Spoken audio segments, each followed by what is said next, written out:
Okey, faham tak? Kalau faham, cakap amma. Okey, boleh kan? Ada je.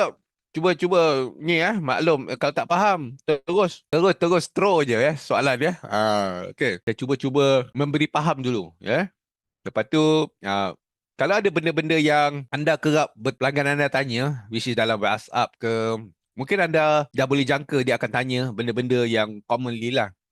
Macam selalu common benda tanya, kalau kita jual macam restoran lah terutamanya, kedai ni berapa star dia punya kebersihan dia. Kedai ni ada parking OKU ke, kedai ni apa lagi, hawa dingin ke. Ya, free. Easy baru masuk ke? Is dia saya tunjukkan kat sini. Free. Barang free. Free dan easy. Kenapa easy? Sebab kalau anda dah ada Google Business Profile, anda boleh update sahaja straight daripada telefon. Hanya buka Google Map dan terus anda boleh letakkan gambar, video dan macam-macam lah komponen-komponen yang ada. Seperti yang anda lihat di sini lah. Anda boleh letak offer, letak frequently asked question. Kalau anda ada servis-servis tambahan dalam perniagaan anda boleh letakkan dalam ni supaya orang tahu. Kalau anda ada makluman acara, contoh anda buat hari bersama pelanggan ke, hari anda tiba-tiba sponsor, carnival, PIBG ke, sukan sekolah ke kan, nak bagi tahu, nak ramai-ramaikan orang kata tempat tu. So anda boleh gunakan fungsi event untuk notify.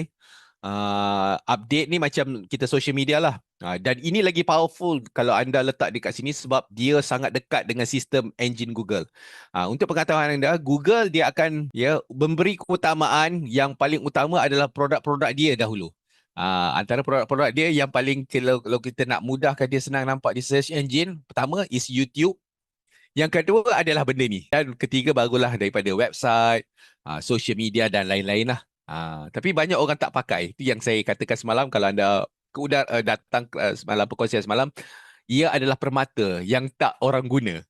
Sebab sistem ni sangat mudah digunakan, tapi orang tak menggunakan. Saya pun mungkin kata mungkin Google ni tak buat promosi yang hebat lah pasal benda ni. Tapi so powerful dia punya sistem sebab dia bind directly dengan sistem indexing lah. Bila mana akaun anda dah boleh diikat dengan Google Business Profile, sangat senang. Ini contoh dia. Yang antara bisnes-bisnes yang sesuai untuk pakai ini adalah bisnes-bisnes berbentuk setempat. Setempat yang orang datang. Contohnya bisnes kedai buku, bisnes car wash, bisnes